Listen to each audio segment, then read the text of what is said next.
Cheslie Kryst's death is a reminder that social media is not an accurate reflection of someone's life. We can see fun content and success and forget that there is a person with real emotions that can be dealing with some really heavy stuff. I pray that she has peace.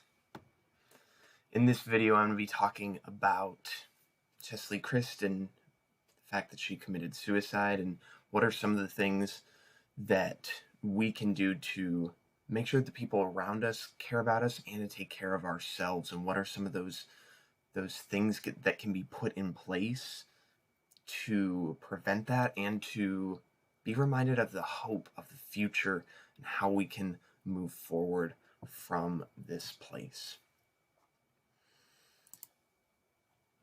I think one of the biggest things that I've noticed in my life, well, there was a time when I was about 4 years ago when I realized I was in a place where I just didn't want to be, and I was talking with my mom, and what happened was I realized, like, I unintentionally said something along those lines of going like, I don't think I want to kill myself, but I don't really want to live either.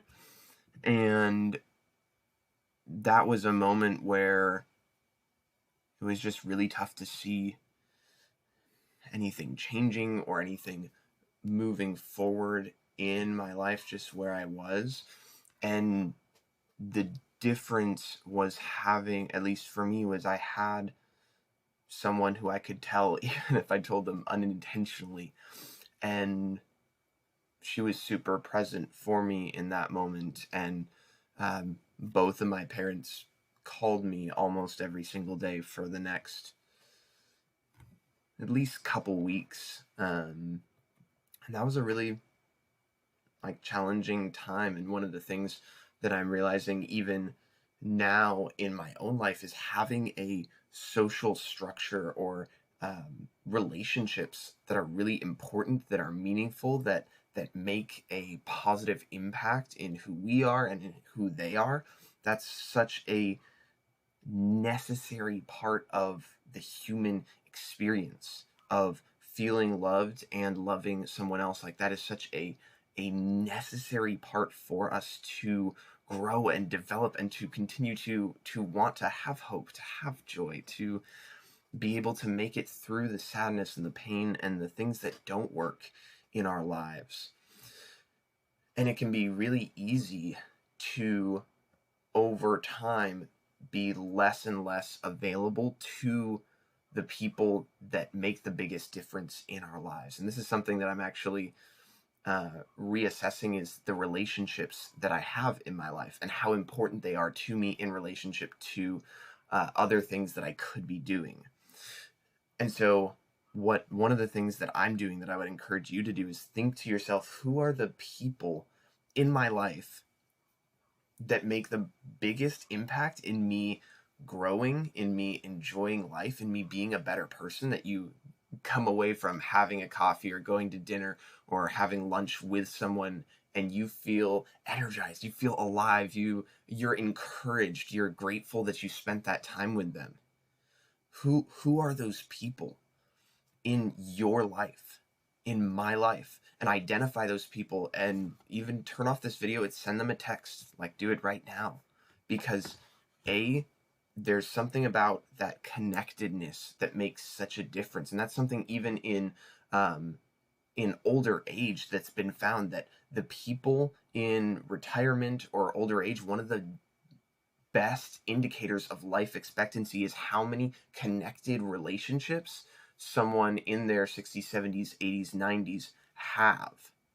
Because there's that human desire to be needed, to be of value, and sometimes simply being is enough. And so that's the kind of the takeaway for me, is that being connected to people and making sure that I'm calling someone when I'm feeling down, when I'm feeling discouraged, like, that's something that I do actively.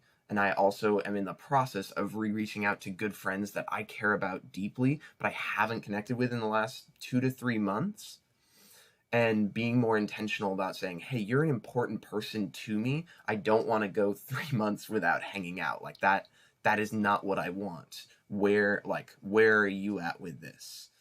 And having those people in your life is the difference of someone who seemed to have everything going for her. She was 30 years old. She had won the Miss USA pageant 3 years ago. She's an attorney. She seemed to be doing really well on social media and having opportunities to interview Denzel Washington and different other celebrities and hear their stories. So it seemed like everything on the outside was good. And so that's the other thing, is to, if there's someone that you haven't talked to in a while, but that had an impact in your life, send them a text and just say, hey, I feel really grateful for you because of whatever thing you did, and this was how it impacted me. That FBI, feeling behavior impact. And just send that text and say, hey, I'm so grateful for you because of these things. Like, you just never know how calling someone randomly or sending them a text like that, like, could that have been the difference? We don't know. But I'd encourage you to do that, and encourage you to reach out to people that matter to you, because it makes such a difference. So thanks so much for watching this. If you learned something from it, please go ahead and give it a like, as well as subscribe to this YouTube channel. This is for young adults and college students who want to develop character. So please go ahead and stick around for a lot more videos to come.